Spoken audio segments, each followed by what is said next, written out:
अस्सलाम वालेकुम dear students. Mohammad Tahir new video के साथ हाज़िर हैं। उम्मीद करता हूं कि आप सब खैरियत से होंगे। आज का जो हमारा सब्जेक्ट है मैनेजरियल अकाउंटिंग, अकाउंट्स के हवाले से ये सब्जेक्ट बहुत ही इम्पॉर्टेंट है और बहुत ही आसान सब्जेक्ट है। हम इसको इजी वे के अंदर डिस्कस करेंगे, इंशाल्लाह आप लोगों को ज़रूर समझ आएगा।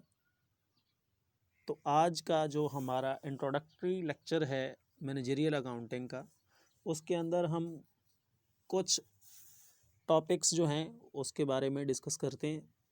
उम्मीद है कि इंशाल्लाह आप लोगों को ज़रूर समझ आएगा। सबसे पहले चैप्टर के कुछ कंसेप्ट्स हैं, उसमें लर्निंग ऑब्जेक्टिव के अंदर बताया गया है कि difference between managerial and financial accounting. सबसे पहले तो ये कि इस चैप्टर के बाद आप लोगों को ये समझ ज़रूर आएगा कि मैनेजरियल अकाउंट्स क्या होता है और फाइनेंशियल अकाउंट्स क्या होता है। फाइनेंशियल अकाउंट आप लोग पहले पढ़ चुके हैं। सेकंड नंबर पे है understand how managers can use accounting information to important implement strategies. ये पता चलेगा आप लोगों को कि मैनेजर्स जो है वो अकाउंटिंग इंफॉर्मेशन की जो स्ट्रेटजीज़ हैं उसको कैसे इम्प्लीमेंट करता है। Identify the key financial players the organization के ऑर्गेनाइजेशंस के अंदर सिलेक्शंस क्या करनी है, उसके लिए कौन कौन से लोग रिक्वायर्ड हैं, ये सारी बातें आप लोगों को पता चलेंगी। Understand managerial accounts professional environment and ethical responsibility, and last में है master the concept of cost.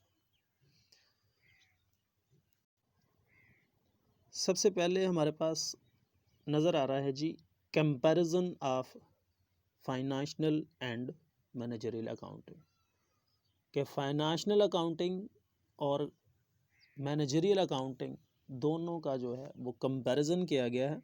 उसमें 2-3 पॉइंट्स हैं।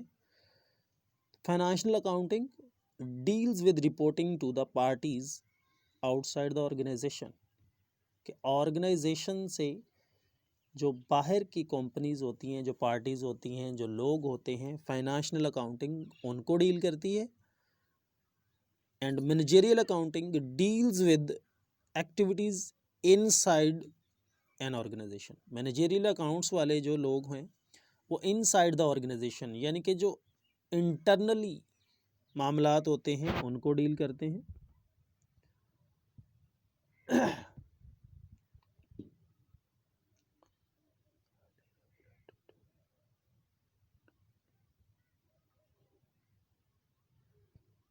बोलना तो नहीं ना तू, मैं लेक्चर रिकॉर्ड करने बताइए, आवाज़ बंद कर ली।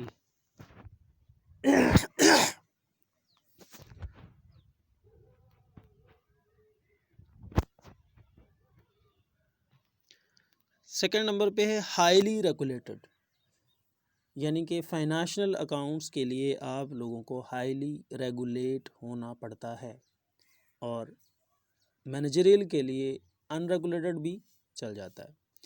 Primarily uses historical data, and managerial में है जी may use projections about the future. Future के हवाले से जो भी प्लानिंग्स होती हैं, जो डिसीजंस मेकिंग होती है, वो 1 to all जो है वो मैनेजरियल अकाउंट्स करती है। उसके बाद है इम्प्लीमेंटिंग स्ट्रेटजीज़। इम्प्लीमेंटिंग स्ट्रेटजीज़, उसमें managerial accounting system should help managers implement organization strategy, कि मैनेजरियल अकाउंटिंग का एक ऐसा सिस्टम है, एक ऐसा निज़ाम है ये, कि ये मैनेजर्स को हेल्प करता है कि ऑर्गेनाइजेशंस के अंदर उसने कौन कौन सी स्ट्रेटजीज़ कैसे कैसे जो है ना वो इम्प्लीमेंट करवानी। Then system must be adopted to each organization objective strategies and environment. तो सिस्टम के ऊपर वो कोई भी अपनी स्ट्रेटजीज़ जो है या कोई भी ऑब्जेक्टिव्स जो हैं या किसी भी किस्म का एनवायरनमेंट जो है ऑर्गेनाइजेशन में इम्प्लीमेंट कर सकते हैं मैनेजरियल अकाउंट्स वाले। सेकंड पॉइंट में है information required for decision making planning, यानी कि मैनेजरियल अकाउंट्स वाले इंफॉर्मेशन रिक्वायर्ड करते हैं, उनके पास इंफॉर्मेशन होती है कि फ्यूचर्स के हवाले से कोई भी वो डिसीजन मेकिंग प्लानिंग कर सकें। And other managerial activities often is not provided by the financial system, कि जो फाइनेंशियल सिस्टम के पास कोई भी इंफॉर्मेशन प्रोवाइड नहीं होती तो उनको मैनेजरियल अकाउंट्स वाले जो है वो इंफॉर्मेशन प्रोवाइड कर सकते हैं। अब की फाइनेंशियल प्लेयर्स हैं आपके पास, कौन कौन से हैं? सबसे पहले इसमें ऑर्गेनाइजेशंस के अंदर जो आपके पास होते हैं वो आ जाते हैं जी प्रेसिडेंट। प्रेसिडेंट कौन होता है? Chief operating officer. उसके नीचे दो लोग होते हैं, industrial departments and staff and administrative department. Then staff के अंदर फिर कुछ लोग आते हैं जी, फाइनेंस का एक वाइस प्रेसिडेंट होता है, और अदर्स में आ जाते हैं। अदर्स में vice president including engineering, legal and employ relations. फिर आ जाते हैं जी वाइस प्रेसिडेंट के नीचे लोग हैं treasury, controller, then internal audit. Controller के साथ कुछ लोग अटैच होते हैं, कॉस्ट अकाउंटिंग वाले, फाइनेंशियल रिपोर्टिंग करते हैं, देन टैक्स। उसके बाद आता है हमारा बेसिक जो कॉस्ट का कंसेप्ट है वो क्या है, उसमें भी कुछ पॉइंट्स हैं। नंबर 1 पे है cost is a sacrifice of resources. Resources को सेक्रीफाइस करने के बाद आपके पास कॉस्ट की वैल्यू आती। You must know to context in which the word cost is use to know its meaning, ताकि आप लोगों को कॉस्ट का मतलब पता चले। Opportunity cost is the foregone income from using an asset in its best alternative. उसके बाद है जी cost is difference from an expense, यानी कि कॉस्ट एक अलग चीज़ है और एक्सपेंस एक अलग चीज़ है। कॉस्ट हम बोलते हैं प्रोडक्शन के ऊपर जो भी खर्चा होता है हमारा, उसको हम कास्ट बोलते हैं। और एक्सपेंस जो हैं वो रेंट एक्सपेंस में आ जाता है, या डिलीवरी के कुछ चार्जेस होते हैं, या कोई इलेक्ट्रिसिटी चार्जेस होते हैं, ये टोटली हमारे एक्सपेंस में आते हैं।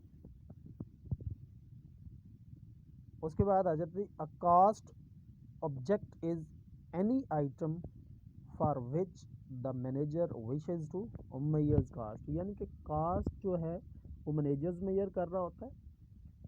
एक cost object is any item for which, किसी भी आइटम पे जो कॉस्ट आ रही है, managers wishes to measure the cost, कि उसकी कॉस्ट को वो मेजर कर सकता है। Cost directly related to the cost object are called direct cost, यानी कि जो ऑब्जेक्ट से रिलेट कर रही है, जो डायरेक्टली कॉस्ट होती है उसको डायरेक्ट कॉस्ट बोलते हैं। एंड अदर कॉस्ट जो होती हैं वो सारी की सारी इनडायरेक्ट कॉस्ट में आ जाती हैं।